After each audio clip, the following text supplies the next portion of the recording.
Merhabalar, köpeksel meselelere hoş geldiniz. Bu programda her hafta köpeklerle ilgili doğru bilinen yanlışları, bilimsel altyapılı bilgileri, kendi deneyimlerimizi, kısacası köpekler hakkında eğitim detaylı bilgileri sizinle paylaşıyor olacağız. Ben Nilay. Ben de Ece. Burada aslında amacımız biraz doğruları konuşmak ve farklı fikir ayrılıklarını da tartışabilmek. Biz böyle bir cehaletle mücadele ekibi gibi düşünebilirsiniz en azından köpeksel meselelerde. O zaman başlıyoruz.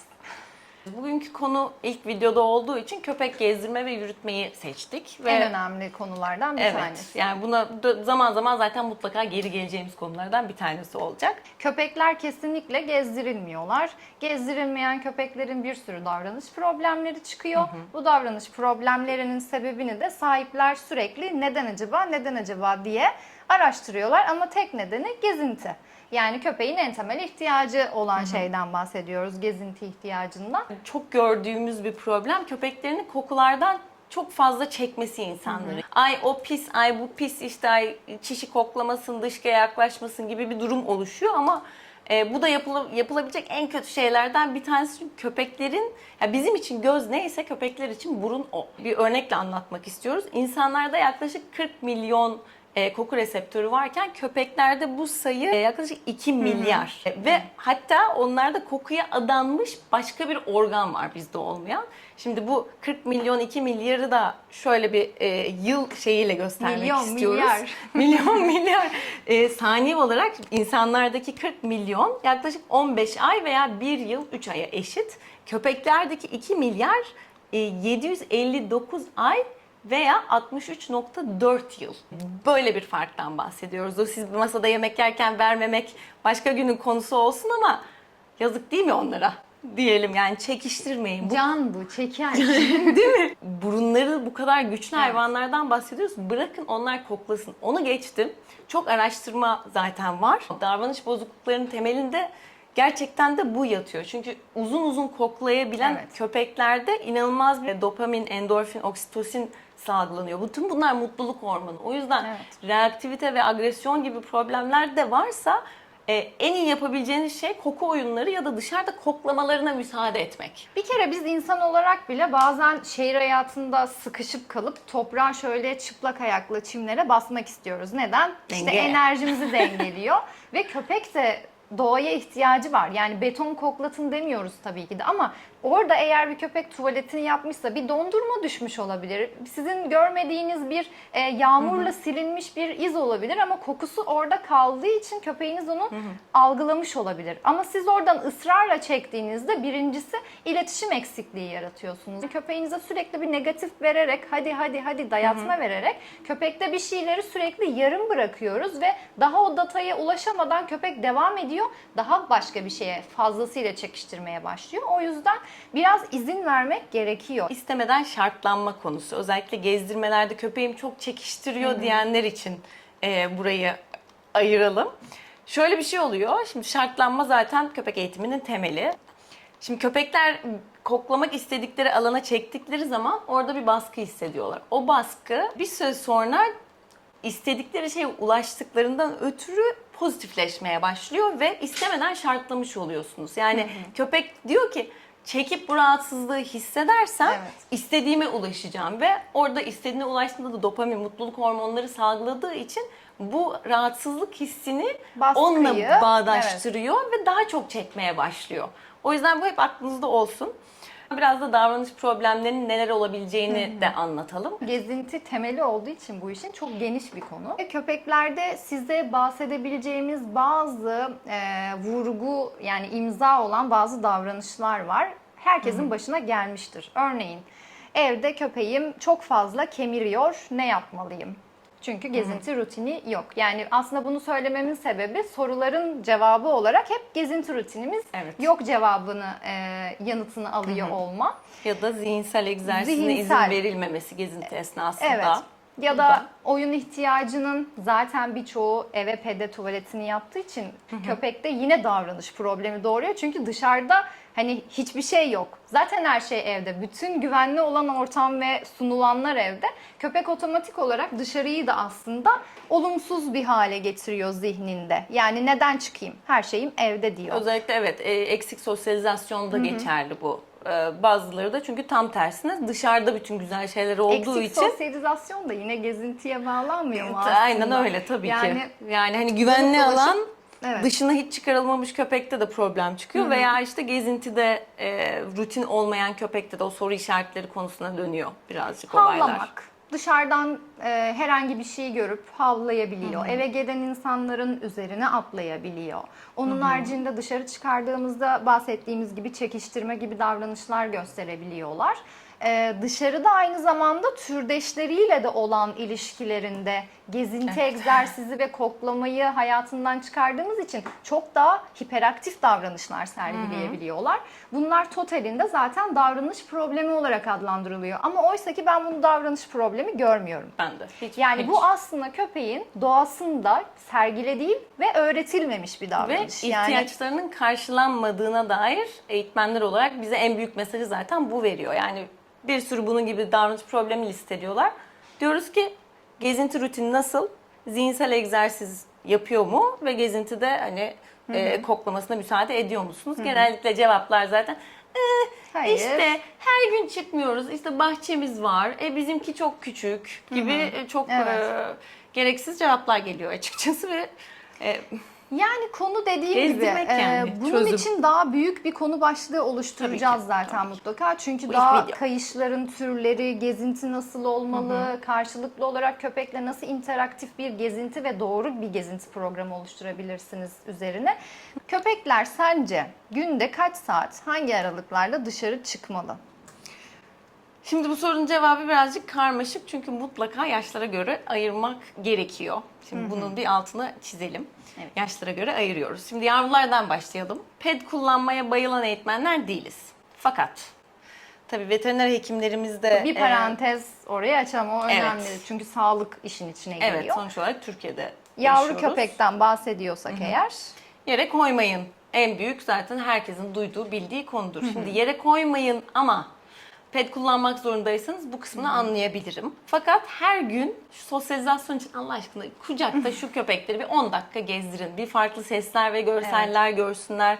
Eve farklı zeminler almaya çalışın. Çünkü sonra kayış takıyorsunuz 6 ay sonra 6 aylık oluyor çıktığı zaman böyle kalıyor köpekler. Yavruyken kendimizden yola çıkacak olursak yani 6, 8 hatta 10 kere çıkartmak gerekiyor. Hemen dışarıya alıştırmak istiyorsanız.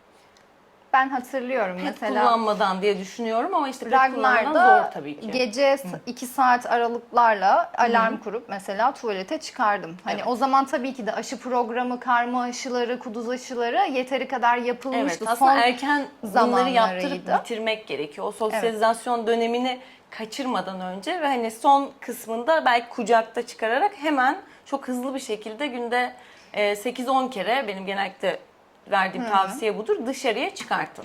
hangi saatlerde ya da hangi aralıklarda kaç kez dışarı Evet. çıkabilirler? Yani çok yoğun bir çalışma programınız varsa aslına bakılırsa 2 aylık bir yavru edinmemek en önemli sorumluluğunuz. 2-4 aya kadar zaten çok sık dışarı çıkmaları gerekiyor. Evet. Onun dışında kasları 6-8 aya kadar zaten gelişmiyor. O yüzden öğrense bile eve yapmamayı yapacak. Yani bu kazalar olacak ve buna hazır değilseniz, çok titizseniz, işte çok yoğun çalışıyorsanız lütfen yavru almayın. Maalesef gerçekler bu şekilde. Genç köpeklerden işte 6 ay sonrası gene 6-8 ay kaslar gelişmedi.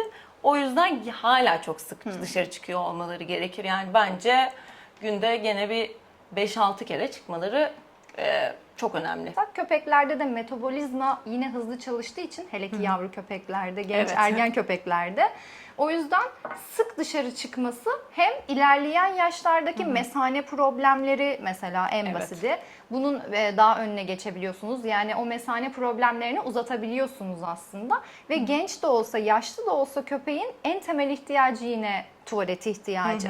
Ve bunun sık karşılanması, elinizden geldiğince sık karşılanması Evet. gerekiyor. Yoğun çalışan insanlarda bu biraz daha değişebiliyor. O yüzden aslında günde 2, yani skalaya bakarsak günde 2 dolaştırıyorum olarak görebiliriz. Fakat bizim yine desteklediğimiz hani 3 olsun. Yani orta yolu bulalım. 4 de Kendinizden olmasın, düşünün. 2 de olmasın, 3 olsun. Evet. Bunun da işte komşularımızdan belki rica edebiliriz. Bir dog walker tutabiliriz. Güvenli bir şekilde tabii ki de. Ve aynı zamanda şu da var. Köpeğin ekstra başkalarıyla iletişim kurması da bir noktada önemli. Çünkü hep sahibiyle olan gezintiler, ilişkiler köpeği biraz daha kapalı tutabiliyor. O yüzden farklı insanları tanıması ve farklı insanların yönetiminde de bu arada o davranışları daha çekinik gösterebilirler. Yani hiç tanımadığı bir insanla dolaşmaya başladığında çekiştiren bir köpekle çekiştirmeyen bir köpek davranışı görebiliriz. Evet, çok Bu sık da bir rastlıyoruz. avantaja dönüşebilir bir noktadan sonra. Ufak stresler minik avantajlara dönüşebilir. Tabii ki de bu psikolojik baskı demiyorum bundan bahsederken. Evet, tabii ki. 2 gezinti, bir tane de kısa gezinti gibi mesela düşünmek sanki iyi. 2 gezinti dediğim hani minimum bir 30 dakika. Bir saat verebiliyorsanız ne mutlu o köpek için. Ve hani boyut çok da fark etmemeli. Hani burada mesela bir minnoşumuz var. Çok görünmedi muhtemelen. Yine bu da görünmüyor yetişkin, olabilir. evet yine görünmüyor olabilir ama bu da bir yetişkin ve bu çocuğun da gezmesi lazım ve 5 dakika ona yetecek bir şey değil. Çünkü kokulardan bahsettik, burundan bahsettik. Yani onun için sadece bir egzersiz değil, aynı zamanda zihinsel bir egzersiz ve bir sosyalleşme. Yani sizin telefonla veya sosyal medya karıştırmanız ya da işte haberleri okumanız gibi bir şey. O yüzden boyutta çok fark etmemekle şu da beraber var. Evet, var şu mı? da var. İş köpeklerinden bahsedecektim ben. Sen İş bahset. köpekleri, ben de oraya gelecektim. Ha, Çalışma bölümleri, aynı zamanda Aha. köpeğin ırkı, yani mesela küçük ırk bir köpekle büyük ırk bir köpeğin yorulma hızı da farklı olabilir. Boyuttan da ziyade kilo da bunun işin Evet. içine girebilir ve çalışma kısmına geliyor olursak da zaten bir iş köpeği kanı taşıyan, geni taşıyan bir köpekle daha ev tipi, yani artık non-sporting diye geçen, yani hiçbir faaliyette bulunamayan köpeklerin yine yorulma hızı farklı olabiliyor, zamanlaması. O yüzden aslında günde 2, günde 3 derken önce kendi köpeğimizin ırkını araştıralım, yaşına bakalım, önce bir check edelim. Egzersiz ve aynı zamanda gezinti rutini nasıl olmalı, bunu aslında sorgulamamız en doğrusu olacaktır. Evet, yani ırk, boyut ama hepsinin sonuç olarak gezmeye ihtiyacı var. Sosyalizasyon, tabii. egzersiz. Evde kısacık bir çekiştirme oyunu oynayıp dışarı çıkarsanız her zaman çok daha sakin ve Evet. güzel bir yürüyüşünüz olur. Yani yürüyüş tek başına bir egzersiz değil çünkü. Yürüyüş yapmaları evet çok iyi, güzel hissettiren hormonlar salgılatıyor. Bunu düşün. Yani ben haftanın 5 günü mesela spor yapıyorum. Bunu spor yapıyorum gibi düşünerek yapmıyorum. Evet. Bana kattığı aslında o duyguyu çok seviyorum. Bana salgılattığı hormonları çok seviyorum. O yüzden bunu da her zaman düşünün. Yani köpeğinizi gezdiremeyecek kadar yorgun olsanız bile siz yokken o dışarı çıkamıyor. Siz onun için her şeysiniz Evet. zaten. Hep yani bağınızı da destekler, sosyalizasyonu destekler, mutluluğu yani. Ya zaten gezintinin temelinde şu Sonu yok yok. mu? Yani köpeği dışarı çıkarmak değil oradaki kısas aslında. Köpekle birlikte bir faaliyet içinde bulunmak. Çünkü köpek zaten Evet. kendi başına açın kayışını, hani sahipsiz bir şekilde ortalıkta dolaşsın ve o başına gelebilecek şeylerden köpek asla sorumlu değil. Çünkü bizim gibi evet bazı şeyleri sürekli görüyor ve algılıyor olabilirler ama bizim kadar düşünme yeteneğine sahip olmadıkları için mesela araba onlara çarptığında canı acır mı? Hiç başına gelmeyen bir köpek için bilinemez. Bilmez. İnsan kötü müdür, iyi midir? Bunu deneyimlemeden bilemez. O yüzden köpeğimizin kılavuzu olarak, zaten kayışı da bu yüzden takıyoruz, sahibi olduğumuzu belirtmek amacıyla. İletişim kanalımız. Ve evet, bir iletişim kanalı. O yüzden telefona bakarak köpek yürütmek bu bir egzersiz ya da gezinti rutini kesinlikle değil. Gezinti yapıyorken telefona bakıp köpeğimizi dolaştırdığımızda zaten başımıza birçok şey gelecektir. Yaralanmalar zaten bunun banko, kaçınılmaz bir sonucu. O yüzden lütfen entegre şekilde hareket edin. Yani köpek dışarı çıkarmak sadece köpeğin ihtiyaçları için, evet bunun için en yüksek oranda bunun için. Ama köpeğinizle bir iletişim kanalı, dışarıda farklı yerlere gitmeniz, farklı ortamlarda bulunmanız bağınızı güçlendiren durumlardan bir tanesi. Özetleyecek olursak Gezinti köpek için olmazsa olmaz, davranış problemleri için zaten olmazsa olmaz bir durum. Ve bizim de bu konuyu seçmemizin zaten ana temeli en büyük problemin başlangıcı olan bir eksiklik. Bunu daha farklı videolarda daha kayış detaylarıyla gezinti nasıl Mutlaka olmalıdır, işleriz. kayış nasıl tutulmalıdır, ne alanlarda ne tepkiler vermemiz gerekir, yani doğru bir gezinti programı nasıl oluşturulur? Bununla ilgili daha detaylı da bir video çekeriz. Dediğim gibi bu çok geniş bir konu yani. Evet. Ana Uçsuz temel bir bucaksız konu gibi bir şey. ve konuşuruz yani hiç susmadan. Gezinti yaptığınız yerlerde mutlaka köpeğin yeşil alanlar, biraz hani doğası gereği olan yeşil alanlar, toprak, yeşil fark etmez bulundurun. Çünkü günümüzde artık hani her yer beton ve biz bile bu kadar bunalmışken doğası gereği bu canlıyı onun ortamına soktuğumuz zaman bu sefer hayvanda da panik başlıyor ve uzay boşluğunda kaybolmuş bir hale geliyor. O yüzden lütfen köpekleri güzel, trafiğe kapalı, eğer dolaştıracaksanız daha dengeli ve düzenli bir alanda dolaştırmayı tercih edin. Dışarı çıktığınızda bütün odağınız köpeğiniz olsun. Ve aynı zamanda şunu da eklemek istiyorum ben. Dışarıdan geldiniz ya da işten geldiniz. Bütün gün köpek sizi evde bekledi. Ama siz mental ve fiziksel yorgunlukla eve geldiniz. Biraz empati yapın lütfen. Çünkü köpek hiç hareket etmeden ve enerji sarf etmeden sizi evde gün boyu bekledi. Kendi yorgunluğunuzdan ayrı bir tarafta tutun lütfen. Bunu değinmek istedim. Çünkü insanlar bazen bunu unutabiliyorlar. Evet. İnsan empatisinde bile bazen eksik Sabahları kalabiliyoruz. da biraz üşenebiliyorlar erken kalkmaya. Ya köpek almayacaksınız ya da erken kalkacaksınız ve o yorgunluğu yutkunarak Üşenmeyeceksiniz. devam edeceksiniz. Yani üşenmek maalesef köpek sahipliği konularında yok. İlk videomuzun sonuna geldik. Yorumlarınız varsa yazabilirsiniz. Sorularınız varsa Instagram'dan zaten ulaşıyordunuz. Artık YouTube'da olduğumuz için Evet. buraya da bekliyoruz. Video analizleri de yapmaya başladık. O yüzden video da iletebilirsiniz. Vücut diline bakmamız veya oyun vücut dili özellikle sevilen bir konu oluyor. İncelemek isteriz. Aynı zamanda paylaşmak isteriz. Çünkü bütün sizin soru işaretlerinizi gidermek için buradayız. Abone olmayı unutmayın. Paylaşırsanız da çok seviniriz. Yorumlarda görüşmek üzere. Hoşçakalın. Bay bay. Tamam. Bu ilk videomuzdu. Yapamıyorum, dur. Biko, bebişko. Bu da köpek ya. Bu da Bu da köpek. Aynı zamanda yorumlarda sorularınızı iletirseniz de. Evet. Peki Ece.